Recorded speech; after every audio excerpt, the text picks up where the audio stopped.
to the NXT Podcast, your home for weekly NXT reviews and insight. The beautiful part of NXT is that when one dream ends, another dream begins. Find all of your NXT news, recaps, and analysis right here. So with that being said, we only have one question for you. Are you ready? We thought so. Let's get the show started right now. All right, everyone. This is Memphis Mark coming to you from Mullet Manor. And we're going to do the review for NXT for 326.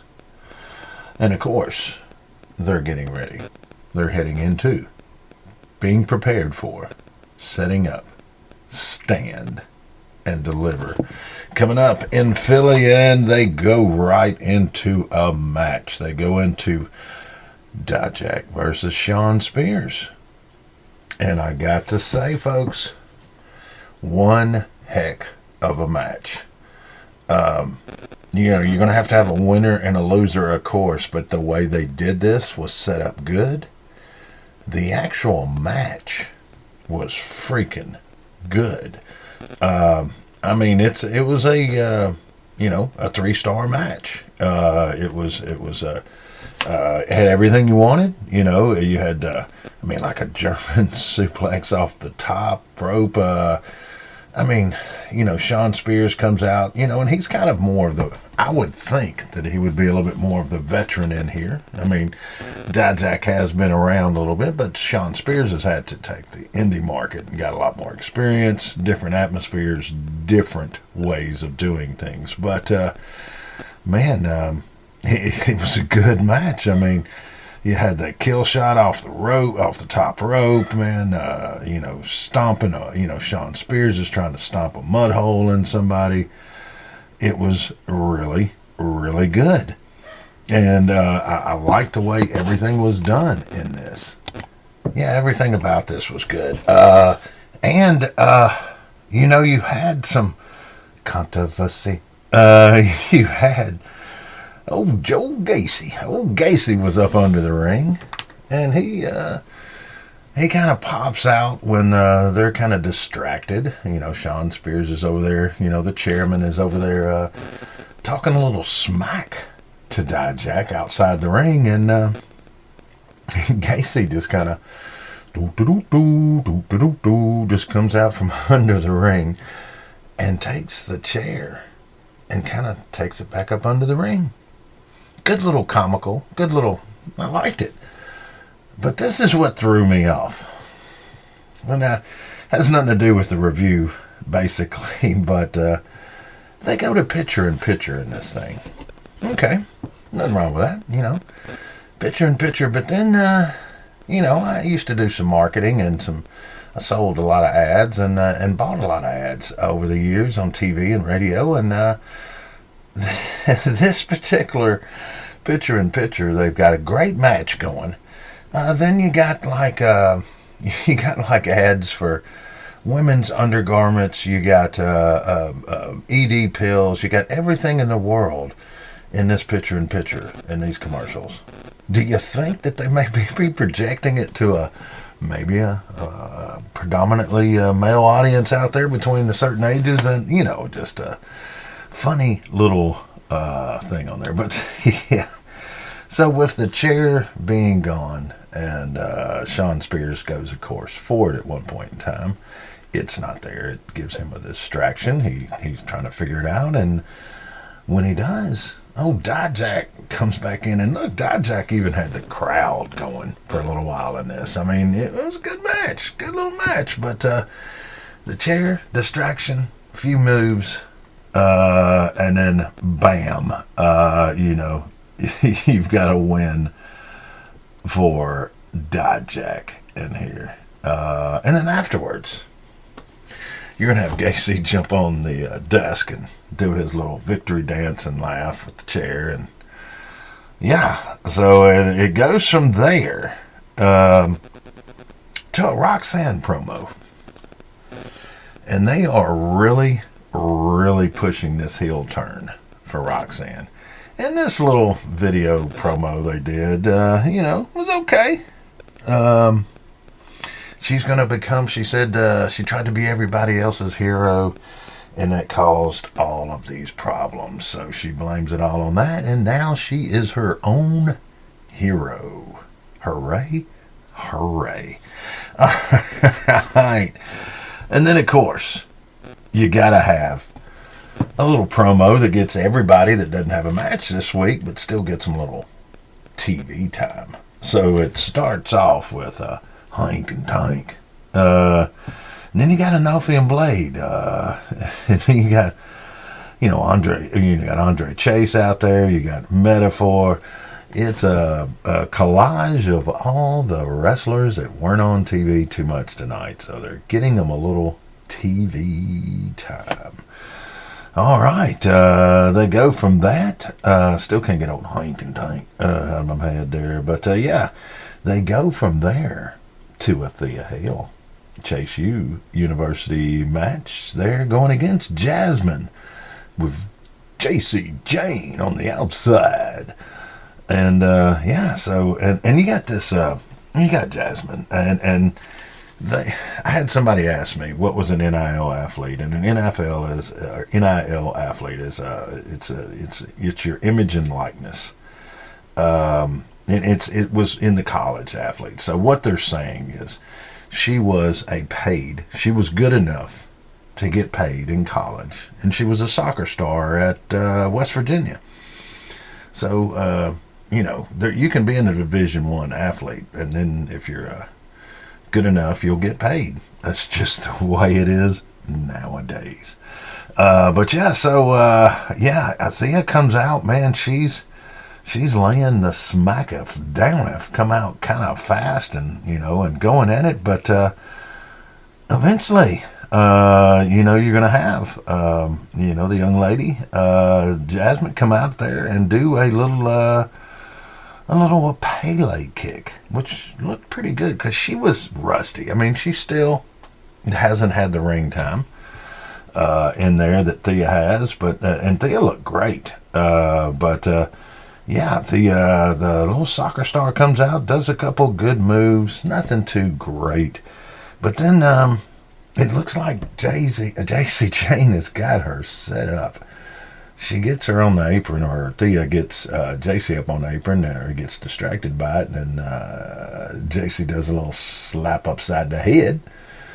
And you think that, boom, it's a quick roll up, 1, 2, 3, right? No, little trick on this one here, a little different angle, and Thea rolls her over and gets a submission win.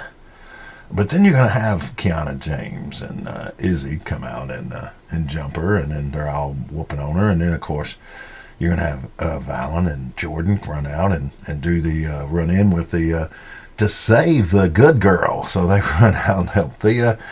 It's a little standoff, and you know where this is going. And that's about the first 30 minutes of the show. You got a lot of action.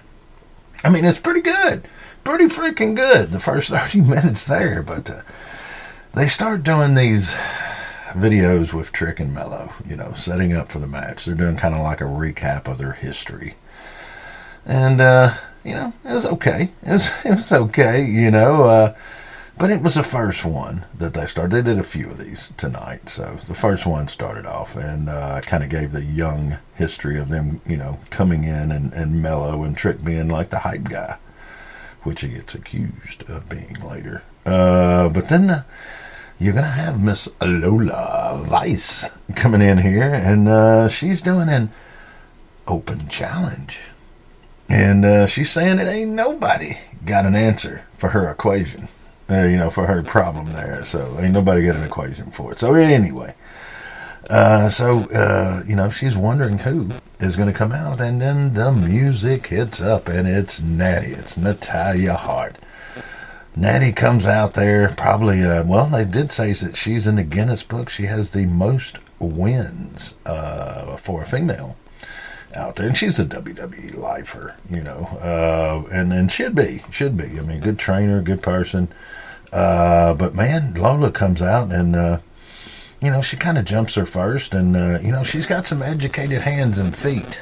But Natalya, of course, makes this look good and does really good. And the best you can do in this situation, because you got a girl that's not quite on your level, so you got to make the match look good and make her look good. And Natalya does that.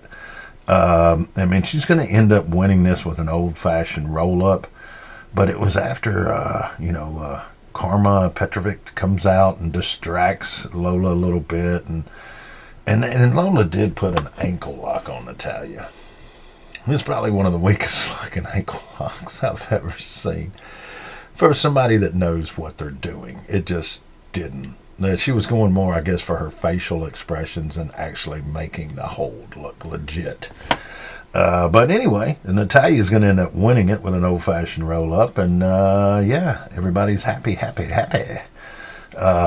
then you got a little, you got Sean Spears leaving. He's a little mad. And he claims that, hey, Gacy is now on his radar, and he will start paying close attention to Mr. Gacy. But then he sees Joe up there. Joe Gacy is on the roof of the Orlando training facility there, and he throws the chair down to to Sean. And, of course, he gets out of the way, but then they bring Oba Finney, the champ, the North American champ, in. And maybe the chair almost hit him. Oba, don't play that. So good little spot there. Then they've got Sol Ruka doing her comeback spot. Shows her on the training table and shows her all the rehab she had to do, and everything is leading up to a return match with Blair Davenport. And Miss Davenport comes out and does a comeback, to Sol's video, and pretty much claims, hey, hope them doctors did good, because I'm going to test that thing. So, interesting match ahead, folks. And then, we've got Tony D, and you got Enzo. You got all the guys there. Rizzo. They got everybody. They send Stacks and Rizzo out, and he's going against the NXT champ, Dragunov. And Stacks comes out, kind of talking a little smack there. The match is pretty good. Kind of tit for tat. The first few minutes, but then the opportunity arises to where Dragunov's hand happens to be out, and Stacks does a little boogie woogie on it and stomps down, does the Garvin stomp on the hand, and then proceeds to make that the focus of his the rest of the time in the ring there, and goes after that. And of course he's trying to damage the hand ahead of the fight coming up with Tony D and Dragunov. And he does it, and Dragunov does pretty good selling, the hand there, and but eventually, after a few times, Dragunov gets a little air and does some good air-worthy moves there, and a couple of smackdowns, and then bam, gets the win over Stacks there. But afterwards, they cut back to Luca and to Tony D. And Tony D tells Luca, he goes, hey, go fight Dragunov after, invite him to dinner, and not to our normal spot. So, pretty good little spot. But then they go into a barrage of promos here. Let's see how we got it. We got Trick showing back up in Philly. Gets out of the car, and who's he see but sweet baby James, his uncle, and runs down, gives him a big old hug, and they kind of show a few spots around Philly. And then, of course, you can't do a spot in Philly without doing the Rocky pose. Got to do the Rocky pose. So yeah, so they have that one come out. And it was pretty good. It was pretty good. And then they do a quick little spot. They're going to have Meek Mill, of course, Philly native. They got to have him there. So they do a little spot with Meek. And then you got the OC, the Good Brothers. And they're doing a little talking, a little stuff there with Baron and Braun. So that is coming up in their match, of course. Let me see. And then they've got, Ridge Holland.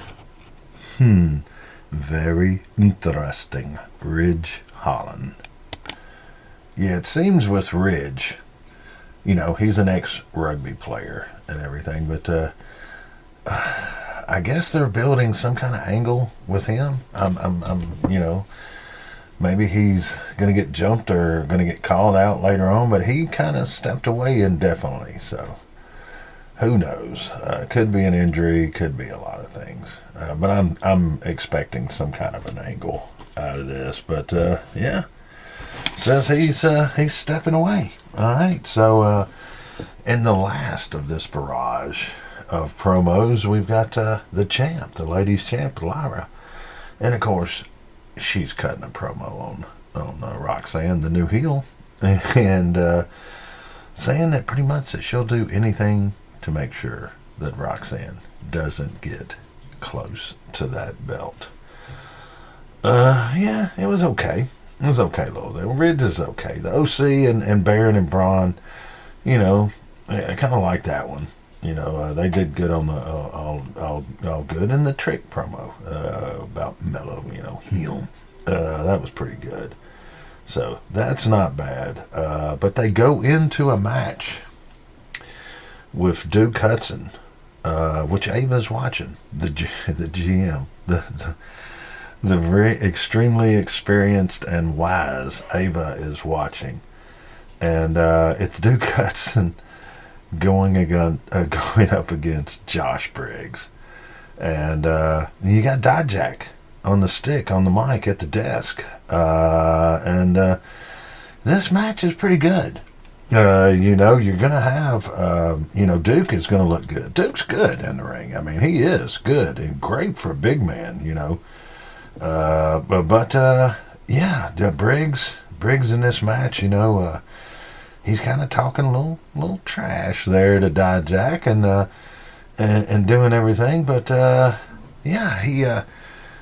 match itself is good, and then it's going to get ended by a JBL type or an image of his big clothesline from and Briggs puts a big clothesline on him and gets the win in this, and then you got Dijak is gonna get in there with his tan self. He reminded us a couple times that he's more tan than Josh Briggs, but he gets out there, but who is up in the Muffet skybox? They up there, it's Obafemi.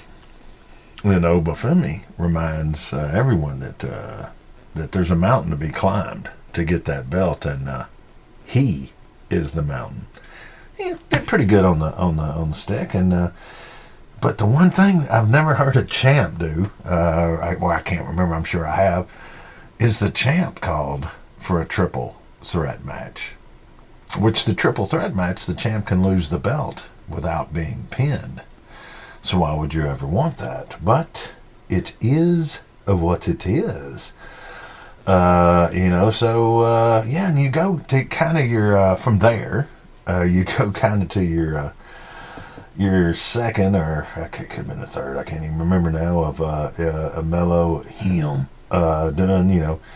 doing the promo leading up to the Trick match. And most of the comments that have been made it hadn't been a ton. Now, Trick's had some mic time there, and Mello's had a little bit, but it's mainly WWE superstars. You got Randy Orton, you got CM Punk, you got DIY, commenting on this match and how they see how Mello and Trick have gone from the, working their way up and then the split, whether there was jealousy and all that. So anyway, good little spot there. So they're kind of ending that up. And then they kind of do a little odd spot. They've got the next match coming up. Before that, they've got Metaphor. The Metaphor apparently has gone out into the production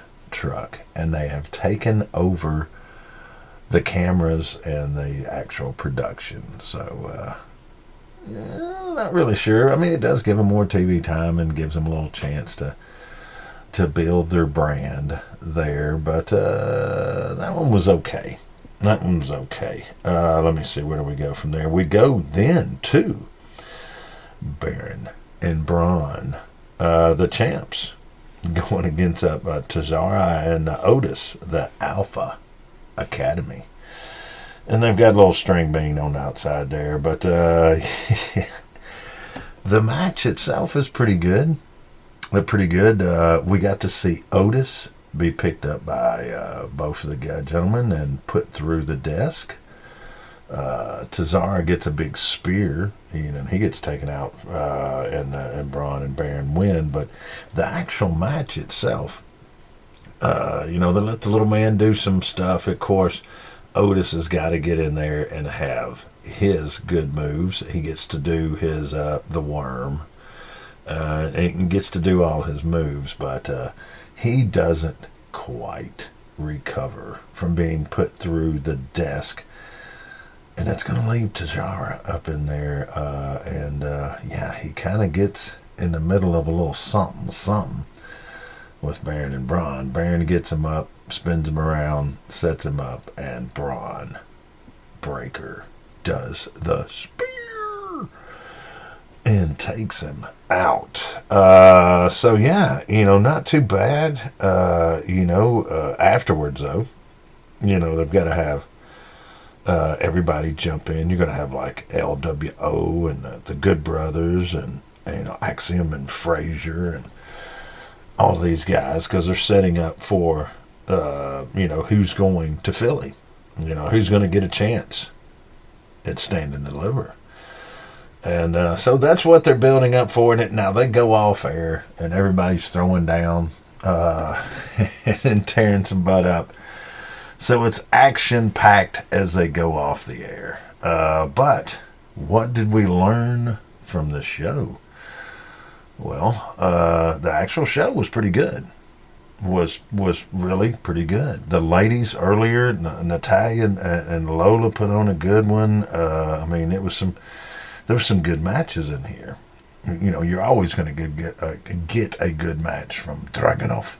So you can't go wrong there. But I think we learned in here that they are setting it up for Philly. They've been pushing that lit stadium down our throat at every show. They're releasing tickets periodically, as they say, production allows, meaning when they move a truck, they can put more seats after they've unloaded. The closer and closer when they start pulling out the electronics. They'll move some big vehicles and more seats will become available for WrestleMania. But and they're really pushing that package, the fan experience package. I think this is more of a sign of the new company, the new ownership coming in, and because we're seeing better times with The Rock. We're seeing better stuff in some of the shows. I love how some of the people are talking, down about everything. But to tell you the truth, I think we're seeing some great times right now. The Rock turning heel. I love it. Not everything's going to go to what people expect or what they think it should, or storyline or an angle the exact way they think it should. But when you look at the overall package or the totality of it all, after we go back and look when something's over and we go back and recap it, I think we're going to be pleasantly surprised on what we're seeing week to week right now. So they're doing a good job to me leading up to WrestleMania. So, with everything going on right now, I mean, we need something to take a little bit off of our minds and have a release or an escape from reality, and that's kind of what WrestleMania does. I mean, wrestling each week does to me. Kind of gives me an escape. I set my time aside and I enjoy it, just like I was as a kid. And I think that's what makes wrestling great. So anyway, so let's go through here. Let's check the notes here. Fighting going off here. Yeah, the Meek Mill. Yeah, he's going to be doing the music. We had the Dragunov and the Stacks match there. The Thea Hale Jasmine match was actually pretty freaking good. Jasmine is going to be very good. Yeah, I think I got everything. Lola Vice, good hands, educated hands and feet. I think we nailed it all. And Dijak says he's taller and more tan than everyone. So, yep, that's pretty much a recap on this week's show for the 26th day of this month. So, yeah, guys, I think we got enough on here. Let me see. I have no other notes. So, yeah. So, guys, I will say this. I've got some really cool messages, and I appreciate them. Absolutely. So it's Memphis Mark, OG, spelt out Memphis Mark in lowercase there. That's YouTube or, on Twitter. So definitely hit me up and give me your opinions. And I appreciate them, whether they're bad or good. And a lot more good, so I appreciate that even more. But anyway, guys, I guess we will end this. Yeah, we got it all. All right, guys, this is Memphis Mark, and we're going to end it the same way we do every week. If you can, get out there and help a shelter or rescue or something like that. Do what you can. And as always, spay and neuter. Help the pet population out there. And, yeah, guys, we're going to end it. This is Memphis Mark, and let's see. Yep, I'm out of here.